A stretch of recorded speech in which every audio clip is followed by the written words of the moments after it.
एक वक्त था जब दुनिया भारत की ट्रेन्स को देख सिर्फ यही कहती थी कि दुनिया में सबसे गंदी ट्रेन्स अगर कोई चलाता होगा तो वे भारतीय लोग हैं। बल्कि ब्रिटिश जर्नलिस्ट ने तो अपने अखबारों में भारतीय रेल के फोटो निकालकर ऐसे ऐसे आर्टिकल छापे थे कि मानो दुनिया भर में सबसे गंदी ट्रेन्स भारत ही चलाता है। ना इन ट्रेन्स में कोई सुरक्षा उपाय है, ना फर्स्ट और सेकंड क्लास डिब्बों में अंतर है, ना ही भारतीय रेलवे स्टेशन उतने देखने लायक है। जहां जाओ वहां सिर्फ प्लास्टिक, जंक फूड के पैकेट्स और टॉयलेट की बदबू के अलावा कुछ नहीं। यूके के थिंक टैंकर्स का ये दावा था कि दुनिया बदल जाएगी लेकिन भारतीय रेलवे गंदी की गंदी ही रहेगी, इसमें कभी बदलाव नहीं देखने को मिलेंगे। लेकिन आज यही अंग्रेज थिंक टैंकर्स अपने मुंह में उंगली डालने के लिए मजबूर हो चुके हैं जब जापान ने भारत के लिए यह ऐलान कर दिया है। जी हाँ दोस्तों, जापान जिसे बुलेट ट्रेन्स के लिए भी जाना जाता है, उसने भारत को अपनी 2 ट्रेन्स फ्री में देने का ऐलान किया है,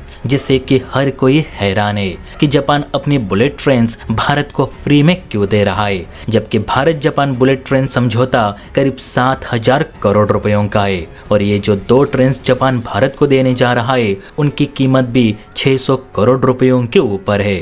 तो क्यों जापान भारत को अपनी एक्सपेंसिव ट्रेन्स फ्री में दे रहा है, चलिए इस वीडियो में डिटेल में समझते हैं। तो देखिए, मीडिया रिपोर्ट्स के अनुसार जापान भारत को बुलेट ट्रेन के बहाने दोस्ती का तोहफा दे रहा है, जिनका नाम शिंकानसेन बुलेट ट्रेन है। और ये दोनों ट्रेनें E5 और E2 मॉडल की होंगी, जो कि जापान की हाई स्पीड बुलेट ट्रेन है। आपको बता दूं कि इन दोनों ट्रेनों का इस्तेमाल Mumbai Ahmedabad high speed rail corridor के निरीक्षण के लिए किया जाएगा, जो कि अभी बन रहा है। भारतीय रेलवे के मुताबिक Mumbai Ahmedabad high speed rail corridor 2026 तक पूरा होगा और 2026 को ही ये ट्रेन जापान से भारत आने वाली है। अब शिंकानसेन बुलेट ट्रेन जापान से भारत इसलिए मंगाई जा रही है क्योंकि यात्री से सफर करने से पहले इसके जो टेस्ट होंगे, ये ट्रेन चलाई कैसी जाती है, इसकी तकनीक क्या है, इसे मेंटेनेंस कैसे देते हैं, ये सब जांचने के लिए ये E5 और E3 ट्रेन भारत लाई जाएंगी।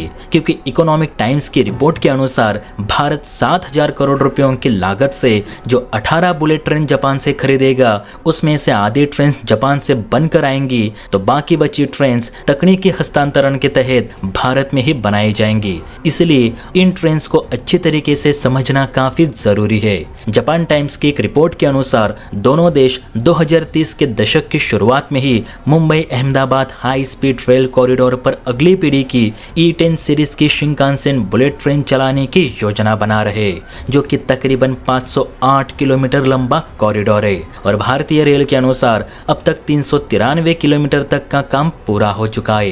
ये पूरा कॉरिडोर 14 नदियों से होते हुए अहमदाबाद पहुंचेगा।